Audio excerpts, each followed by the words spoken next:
지금 이 시각 여러분들이 주목하는 뉴스 만나보겠습니다.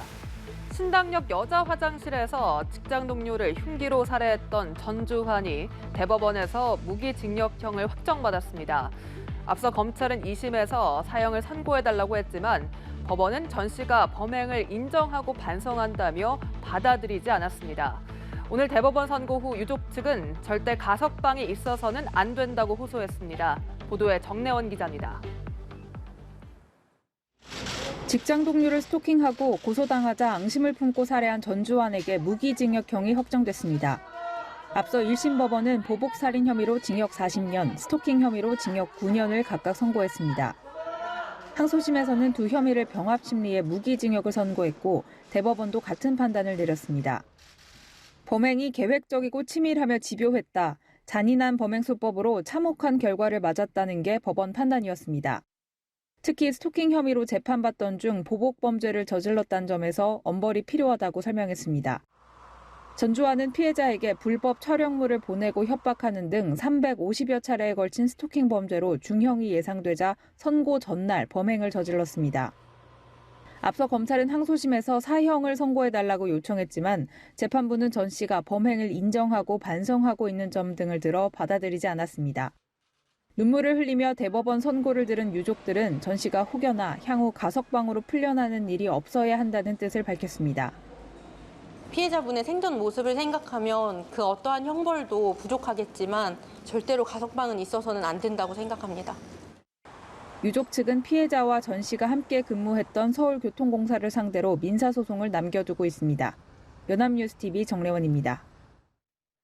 이태원 헬로윈 참사 1주년이 다가오는 가운데 유통가 대부분은 추모 분위기를 고려해 관련 마케팅을 자제하기로 했습니다.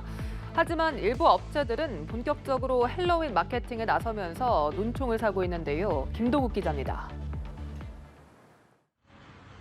펜시용품과 문구류를 주로 파는 한 유통업체의 점포. 입구 전면에 헬로윈 핵인싸 에디션이란 제목과 함께 관련 상품이 가득한 매대가 배치되어 있습니다. 사탕 안 주면 장난칠 거라는 트리고 트리시한 표현과 품절주의라는 문구도 눈에 띕니다. 10월 31일 헬로윈데이를 앞두고 본격적으로 마케팅에 나선 겁니다. 한 온라인 아동복 쇼핑몰은 해피 헬로윈이라는 문구를 전면에 내세워 마케팅에 나섰습니다. 드라큘라와 마녀 복장뿐 아니라 해피 헬로윈이 새겨진 티셔츠도 판매하고 있습니다. 우리나라 정서에 부합되지 않는데 들여와가지고 작년에 그렇게 또 이태원에서 그런 참사가 빚어진 게 대해서 제가 뉴욕에서 그걸 보면서 상당히 안타깝게 생각을 했습니다. 외국 문화를 받아들이는데도 뭔가 취사 선택해서 받아들여야 되지 않을까. 반면 유통가 대부분은 참사 1주년 추모 분위기를 고려해 관련 마케팅을 자제하고 있습니다. 백화점과 쇼핑몰은 헬로윈 포토존 등 축제 분위기를 내지 않기로 했고 대형마트들은 관련 상품들은 팔되 물량을 줄이고 마케팅이나 이벤트는 하지 않는다는 방침입니다. 스타벅스 등 식음료 업체들은 헬로윈 전용 상품을 내놓지 않기로 했고 편의점 업계도 별도 마케팅을 하지 않기로 했습니다. 유통업계는 대신 패션이나 식품 등을 주제로 행사를 열거나 빼빼로데이 마케팅 등에 집중한다는 방침입니다. 연합뉴스TV 김동욱입니다. 진통제로 사용되는 트라마돌은 마약성을 띠지만 국내에서는 마약으로 분류되지 않습니다. 오남용과 의존성의 우려가 낮다는 이유에서인데요. 그런데 식약처가 이 트라마돌의 주의사항에 의존성이 낮다는 문구를 삭제한 것이 뒤늦게 알려졌습니다. 트라마돌의 마약류 지정을 둘러싼 논쟁도 다시 수면 위로 떠오를 전망입니다. 차승은 기자의 보도입니다. 암과 류마티스 등 중증 통증에 처방되는 진통제 트라마돌. 아편과 구조가 비슷해 마약성이 있지만 미국이나 영국 등과 달리 국내에서는 마약류가 아닙니다. 부작용과 의존성에 대한 우려가 속출하자 식약처는 재작년 용역 연구를 진행했는데 트라마돌이 마약류로 지정될 필요가 없다는 기존 입장을 유지했습니다. 항우울제와 비슷한 오남용 우려가 있다는 심평원 평가보다 중대 이상 사례가 거의 없고 오남용 우려가 낮다는 의약품안전관리원 등의 판단에 무게를 둔 겁니다. 그런데 지난해 6월 식약처는 돌연 트라마돌의 사용상 주의사항에서 의존성이 낮다는 문구를 삭제했습니다.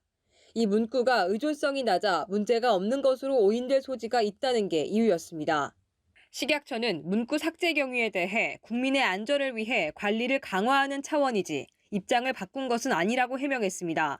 의존성은 중독이랑 직결되는 그런 문제인데 그럼 이렇게 중요한 거에 대해서 식약처가 무엇을 근거로 어떤 정보와 데이터를 근거로 입장을 바꿨느냐가 해명이 돼야 되는 것이잖아요.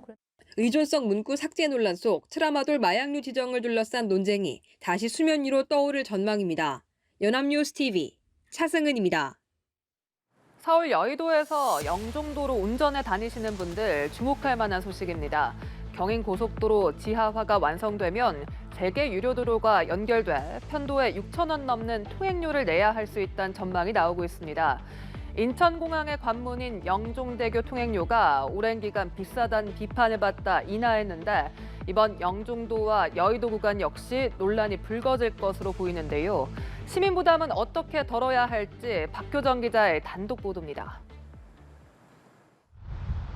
서울 여의도 신월 여의 지하차도에서 통행료 2,600원을 결제하고 차를 달립니다. 신월 나들목부터는 경인고속도로 구간인데 통행료 900원을 추가로 내야 인천까지 갈 수 있습니다.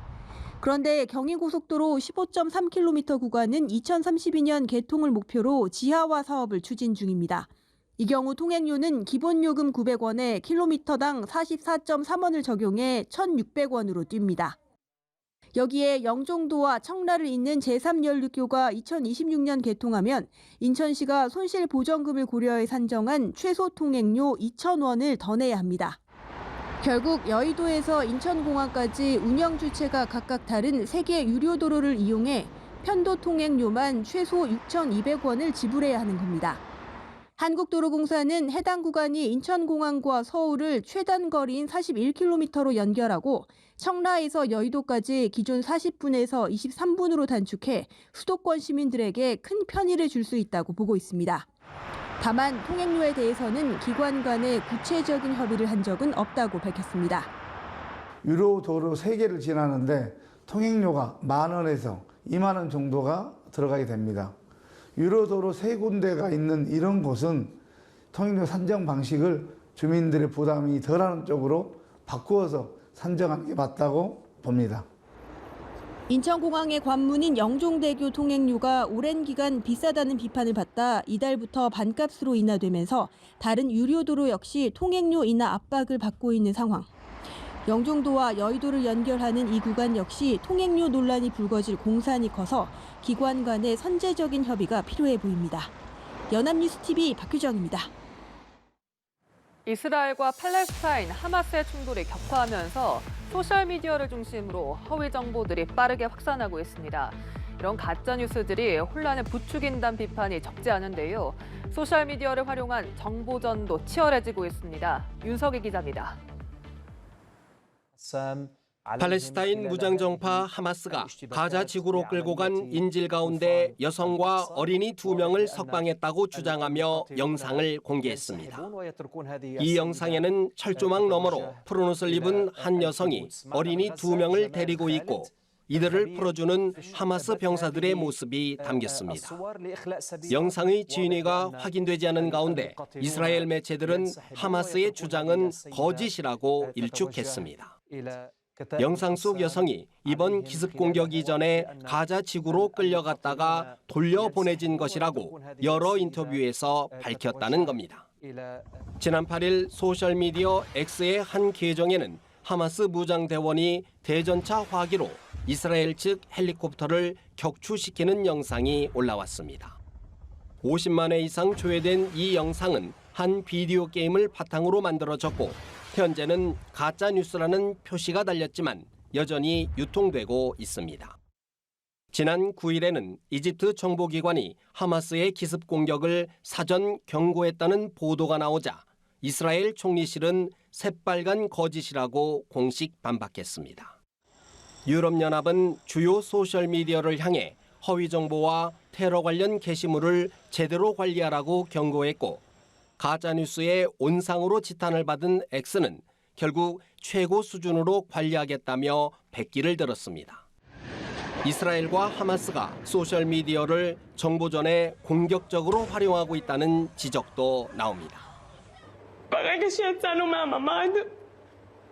דודה שלי התקשרה לאמא בצרחות, תפתחו את הפייסבוק.